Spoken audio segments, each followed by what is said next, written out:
What's up, design family, and welcome back to another episode of Fittdesign TV. So glad to have you back on the channel. On today's episode, we'll be looking at my foolproof or bulletproof method for reaching out to and approaching and connecting with quality suppliers. Let's face it, one of the biggest unknowns for any fashion brand or apparel business is going to be the big or the huge upfront cost that you're going to have to sink into developing and producing your apparel items. That's why on today's episode, I'm going to run you guys through a foolproof way to approach, connect with, and earn the trust and the loyalty of quality suppliers that are going to help to take your business from point A to point Z in as little time as possible, with as little headache as possible, with as little back and forth as possible. So tune in. This episode is going to have 5 key tips and characteristics that you should be carrying through a good relationship, and ultimately that you can build a quality and a long-term connection with a supplier that's going to have your best interests in mind, and you're going to have their best interests in mind. What's up, design family, and welcome to Fittdesign TV. So glad to have you here. On this channel, we discuss all things sports fashion, graphic design, manufacturing, and technology. We'll discuss key topics, answer pressing questions, and provide actionable steps on starting your own product line. If you're interested in any of the above topics, stick around. You're in for a good one.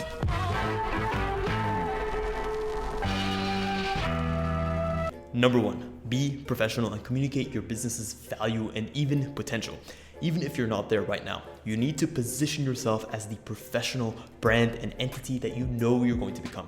You never want to approach it as a solo entrepreneur with a woe is me mentality, and you're just looking for a handout or someone to pity you or to give your business what it needs to get off the ground. It needs to be positioned in a way that this is who we are, this is where we're going, and we'd love to have you along for the ride.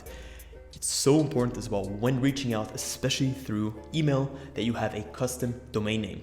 No emails from when you were 5 years old that have weird numbers and symbols in them. Make sure that you are giving your best face, or you're putting your best foot forward. When it comes to approaching or using a sort of email exchange with any supplier, you can be clear and direct. You can mention, "Hi, my name is Shadi Adada. I'm the project manager at brand XYZ.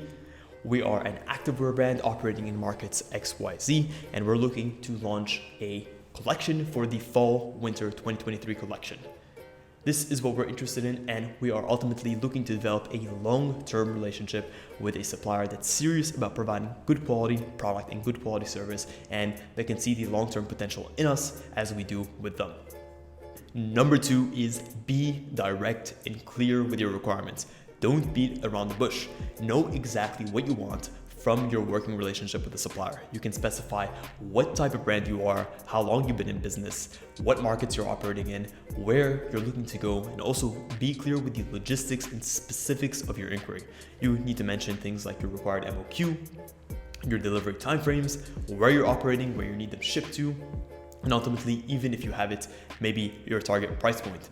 This is going to go a long way towards showing the supplier that you can be clear and concise in your requirements, and you know exactly what you want to achieve out of that relationship. Also, I see this mistake with a lot of beginner brands.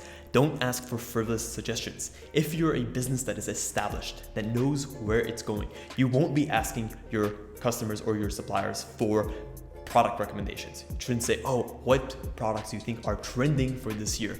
At the end of the day, stay in your lane and allow them to stay in their lane. They're not there on a consultancy basis, and ultimately you should know exactly what you want. Do you think the design team of Nike is going to ask their supply chain in terms of what products to recommend? Obviously not.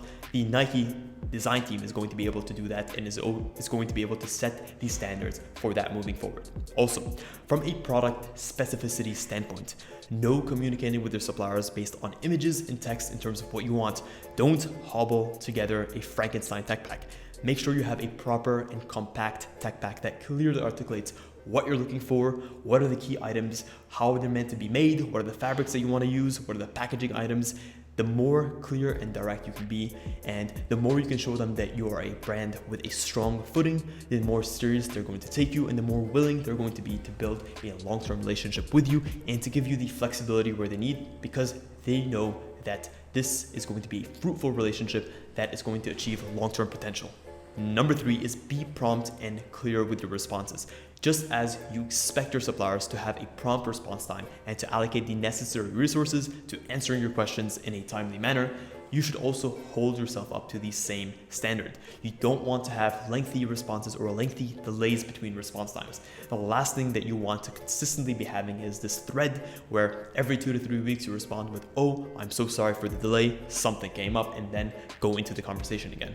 This is not a good indicator, and ultimately, if you take your business seriously, and this is a business with long-term potential, you're going to be able to allocate the time necessary. You're going to throw out the excuses, and you're going to make sure that things move along. If you don't value your time, what makes you think that they're going to value your time? Number 4, don't stress the small details. Of course, you should be extremely diligent when it comes to your vetting process, especially when bringing suppliers and partners into your business with you. But focusing on things that really don't matter in the long run, and ultimately things that don't have such a gravity on your business, is going to hamstring you and it's going to delay you. And more than that, it's going to show suppliers and partners that you really don't value your time and that speed is not really your primary focus. In business, speed is everything. I'll give you a very clear example of what types of small details you really shouldn't get hung up on. Let's just say you're going through a back and forth with a supplier. You've issued them your tech packs, they've given you a price quotation, you've approved it, and now you're looking to create samples. They've sent you the invoice on the samples, but there appears to be a small mistake in that. Instead of asking them to redo the invoice, not paying it, and basically letting that delay you an extra 2 to 3 days, if I'm in your shoes, I would get that paid immediately and still communicate to them immediately that this needs to be adjusted, but that you've paid the invoice and you're ready to move forward on this. This shows them that yes, you understand that these are important details that need to be fixed, but you're not going to let that hold you up in the process because your time is more valuable than whatever small sample cost that you're going to have to incur on this specific project. Showing them that you value time and you value your speed more than the financial aspect of it. It's going to show them that you're a business here that is looking to make money, that knows their add value, and is looking to move forward almost ruthlessly on everything that you set your mind to. Number 5, last and definitely not least, when it comes to suppliers, as with anything in life, loyalty pays. Just as with most relationships, good and honest suppliers are going to be hard to come by.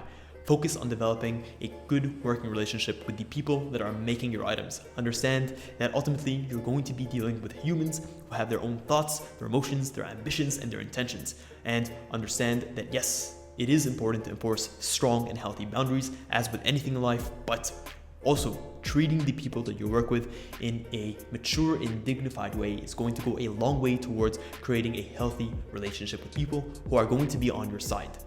Just because you can reach out to many different suppliers, and ultimately some different suppliers may be able to beat the price of the supplier that you're currently working with and provide a decent sample. This doesn't necessarily mean that when push comes to shove, these suppliers are going to have your best interests in mind. If you develop a good relationship with people who are looking out for you, who want the best for you, because ultimately your success is tied to their success, and they're consistently communicating that this is a huge deal and something that you shouldn't take lightly. Focus on developing a deep relationship with a select key few suppliers, as opposed to developing long or many relationships that are shallow and really don't have a lot of depth or substance with a variety of different suppliers.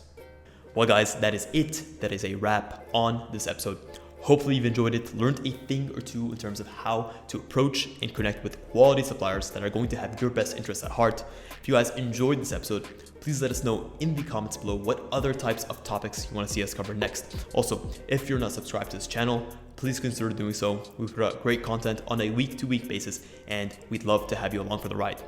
Last thing, if you guys want to hop on a one-on-one consultation call, you have a question that you're interested in getting answered specifically towards your business, or let's just say you're looking to set up a new fashion brand, you're unsure of how to start, you're unsure of what market to tap into, you're unsure of how to set up a strong and consistent manufacturing and design network, definitely check the link in the description below and we can hop on a one-on-one consultation call and I'll help to answer any and all questions that you may have. Guys, thank you so much for tuning in to this episode of Fittdesign TV. Until next week's episode, stay awesome.